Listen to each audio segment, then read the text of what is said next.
Have you ever felt a deep connection to the ocean, as if it holds ancient secrets?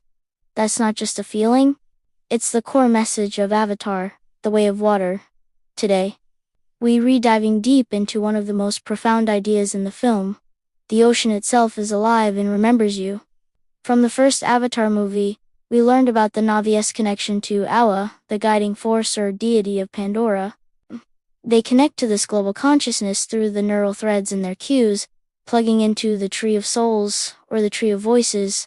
It's like their version of a biological internet, allowing them to access the memories of their ancestors and the wisdom of their world. This connection is how Jake Sully was able to permanently transfer his consciousness into his avatar body. The forests of Pandora are like a massive, interconnected hard drive of life, but the Way of Water takes this concept a step further and submerges it in the vast oceans. When Jake's family seeks refuge with the Mekina, the reef people, they learn that the connection to Awa isn't limited to the forests. The ocean has its own network, its own way of remembering. The Mekina's spiritual center is the underwater spirit tree, a vibrant, glowing organism that functions just like the ones on land. It's the heart of the ocean's memory bank. This brings us to one of the most fascinating creatures in the entire franchise, the Tulkun. These massive, intelligent beings aren't just animals. They are a sentient species with their own culture, philosophy, and history. They formed lifelong bonds with the Mekina, becoming their spirit brothers and sisters. Piakin, the outcast Tulkun, forms a deep bond with Loak. This relationship is crucial. It shows us that connection on Pandora transcends species in a way we can barely comprehend. The Tulkun have their own way of communicating with Awa. They don't have cues like the Na'vi, but their biology is deeply intertwined with the planet's consciousness. They are the living libraries of the sea, carrying generations of songs, stories, and wisdom within them. When the RDA hunts them for Amrita, a substance that stops human aging, it's not just an act of cruelty, it's the destruction of an entire culture, the burning of a library filled with priceless knowledge. Now, let's talk about the ending, which is where this idea of the ocean's memory truly shines. After the tragic death of their son, Nedium, Jake and Natari are lost in grief. Soraya, the daughter of the Mekina chief, guides them to the underwater spirit tree. She tells them, the spirit tree will keep his memory. You can visit him here. This is a pivotal moment. Jake and Natiri connect their cues to the tree, and they are instantly transported into their memories of Netium. They see him as a child, they hear his voice, they feel his presence. But this isn't just their own personal memory. The film visually suggests something much bigger. The water, the tree, the entire ecosystem is holding on to Nedum's essence. The line, the way of water has no beginning and no end. The sea is around you and in you. The sea is your home, before your birth and after your death, isn't just a poetic saying. It's a literal truth on Pandora. The ocean is a repository of life itself. When a creature dies, its consciousness, its memories, its very being, are absorbed back into this global network.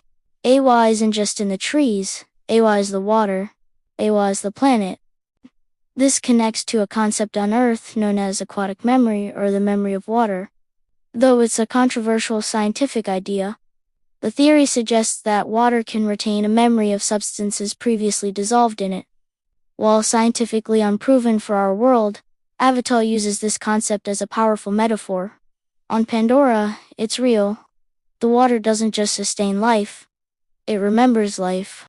So when Jake's children, Loak and Kiri, feel a connection to the ocean, it's not just teenage wonder.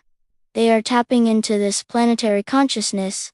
Kiri, in particular, has an abnormally strong connection to Awa. She can direct aquatic life and feels the planet's heartbeat. She literally hears Awa's voice. When she connects to the spirit tree, she doesn't just see her memories. She connects with her mother, Grace Augustine, whose consciousness was absorbed by Awa in the first film. This confirms that the network holds the consciousness of those who have passed. What does this mean for the future of the franchise? It means that death is not the end on Pandora. It's a transformation. Nedium is not truly gone. His energy and memories are now part of the ocean, part of Iowa. Jake and his family can connect with him, learn from him, and feel his love whenever they plug into the spirit tree. This idea is incredibly comforting. It reframes grief, not as a final loss, but as a change in the form of a relationship. The people we love become part of the world around us. In the way of water, this isn't just faith, it's a tangible reality. Think about Jake's final narration. At the beginning of the film, he says, "Wherever we go, this family is our fortress." By the end, after experiencing the ocean's memory, his perspective has shifted. He understands the Mekina's wisdom. He realizes that their home is not a place, but a state of being, a connection to the world itself. The ocean remembers his son, and in doing so, it has become his family's true home. This theme elevates the film beyond a simple action-adventure. It asks us to consider our own connection to our planet. While our oceans may not have a literal consciousness like Pandora's, they are the source of all life on Earth. They hold the history of our planet in their depths. The film is a powerful reminder that we are not separate from nature, but a part of it. The ocean gives us life. And, in a way, it holds the memory of all life that has ever been. So, the next time you watch The Way of Water, pay close attention to those quiet moments in the sea.